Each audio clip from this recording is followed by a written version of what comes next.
Hello అండి, నమస్తే. నా పేరు స్వర్ణ. Welcome back to my channel Sandy Sunny vlogs. ఈరోజు మనం ఫ్లేవర్డ్ పన్నీర్ని ఎలా తయారు చేసుకోవాలో చూద్దాం. రెగ్యులర్ పన్నీర్తో కాకుండా ఒకసారి ఇలా ఫ్లేవర్డ్ పన్నీర్ చేసుకొని దాంతో పన్నీర్ కర్రీ చేసి చూడండి, చాలా టేస్టీగా వస్తుంది. ఎందుకంటే మనము పన్నీర్లోకి కొన్ని రకాల స్పైసెస్ని యాడ్ చేసి పన్నీర్ చేస్తాం కాబట్టి అందులోకి ఫ్లేవర్స్ అన్నీ ఇంకుతాయి. కర్రీ అన్నది చాలా టేస్టీగా వస్తుంది.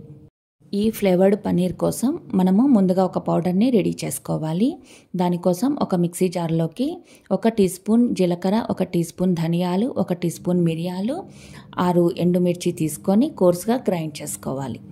మరి పూర్తిగా ఫైన్ పౌడర్ లాగా చేయకూడదు, ఇలా బరకగా గ్రైండ్ చేసుకోవాలి. మనకి చూస్తే తెలియాలన్నమాట, ఇందులో చిల్లీ ఫ్లేక్స్, ధనియాలు ఇవి కనిపించేటట్లు మనము గ్రైండ్ చేసుకొని పక్కనుంచుకోవాలి. తర్వాత 1.5 లీటర్ దాకా పాలు తీసుకొని మంటని లో ఫ్లేమ్లో ఉంచి ఒక పొంగు రానివ్వాలి. పాలు పొంగొచ్చాక మనము తయారు చేసి ఉంచుకున్న పౌడర్ని ఇందులో వేసి బాగా కలుపుకోవాలి. ఇలా కలుపుకోవడం వల్ల ఆ పాలల్లోకి ఈ ఫ్లేవర్స్ అన్నీ బాగా ఇంకుతాయన్నమాట. తర్వాత ఇందులోకి కొద్దిగా కొత్తిమీర తరుగు, అలానే కొంచెం పుదీనా తరుగు వేసుకోవాలి. వేసుకొని మరొక 1/2 నిమిషం పాటు కలుపుకుంటూ ఉడికించుకోవాలి. తర్వాత ఇందులోకి నేను ఇక్కడ 2 నిమ్మకాయల రసాన్ని వేస్తున్నాను. మీ దగ్గర వెనిగర్ ఉంటే వెనిగర్ కూడా యూజ్ చేయొచ్చు. మంటని లో ఫ్లేమ్లోనే ఉంచుకొని కలుపుకుంటూ ఉండాలి, లేదంటే అడుగంటుతుంది. నిమ్మరసం వేస్తానే పాలు విరిగిపోతాయి. పాలు విరిగిపోయే వరకు ఇలా కలుపుకుంటూ ఉండాలి. చూడండి, అప్పుడే పాలు విరిగిపోవడం స్టార్ట్ అయ్యింది. మరొక 1/2 నిమిషం పాటు కలుపుకొని స్టవ్ ఆఫ్ చేసుకొని వీటిని ఫిల్టర్ చేసుకోవాలి. ఇప్పుడు పన్నీర్ మనకి పూర్తిగా ఫామ్ అయ్యింది. ఇప్పుడు స్టవ్ ఆఫ్ చేసుకొని ఒక క్లాత్లోకి ఇలా ఫిల్టర్ చేసుకోవాలి. ఫిల్టర్ చేసుకున్న తర్వాత చన్నీటితో ఒక 2 టైమ్స్ మనము దీన్ని వాష్ చేసుకోవాలి. ఇలా కడుక్కోవడం వల్ల ఇందులోకి మనము లెమన్ జ్యూస్ వేసాం కదా, ఆ ఫ్లేవర్ అన్నది లేకుండా క్లీన్ అయిపోతుంది.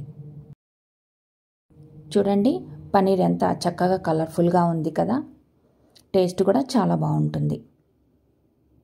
ఇప్పుడు ఇందులోని ఎక్సెస్ వాటర్ అంతా ఫిల్టర్ అయిపోవాలంటే చూపించిన విధంగా క్లాత్ని ఇలా ర్యాప్ చేసుకొని దీనిపైన వెయిట్ పెట్టాలి.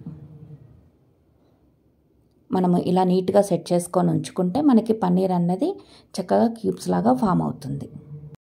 ఇలా క్లాత్ని చక్కగా చుట్టేశాక దీనిపైన ప్లేట్ పెట్టి దీనిపైన ఇలా వెయిట్ ఒకటి పెట్టుకోవాలి. నేను ఇక్కడ రోల్ పెట్టాను.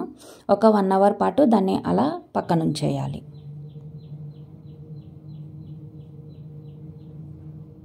వన్ అవర్ తర్వాత తీస్తున్నాను. చూడండి ఎంత చక్కగా ఫామ్ అయిందో. ఇప్పుడు ఈ ఫ్లేవర్డ్ పన్నీర్ని మనకు కావాల్సిన సైజులో క్యూబ్స్ లాగా కట్ చేసుకొని ఫ్రీజర్లో ఉంచుకోవాలి. ఫ్రీజర్లో స్టోర్ చేసుకుంటే ఒక 1 వీక్ వరకు ఫ్రెష్గా ఉంటుంది. వెంటనే కూడా కర్రీ చేసుకోవచ్చు. నార్మల్ ఫ్రిడ్జ్లో అయితే 2 డేస్ లోపల కన్జ్యూమ్ చేసేయాలి. ఈ ఫ్లేవర్డ్ పన్నీర్తో కనుక పన్నీర్ కర్రీ చేస్తే చాలా టేస్టీగా ఉంటుంది. నార్మల్ పన్నీర్తో పోలిస్తే ఇది ఇంకా టేస్ట్ ఎక్కువగా బాగుంటుంది. తప్పకుండా అందరూ ట్రై చేయండి. ఎలా వచ్చిందో కామెంట్ సెక్షన్లో నాతో షేర్ చేసుకోండి. వీడియో కనుక నచ్చినట్లయితే లైక్ చేయండి, షేర్ చేయండి, సబ్స్క్రైబ్ చేయండి. శాండీ సన్నీ వ్లాగ్స్ మరిన్ని మంచి మంచి అప్డేట్స్ కోసం వెంటనే సబ్స్క్రైబ్ చేసుకోండి. Thanks for watching. Thanks for your time.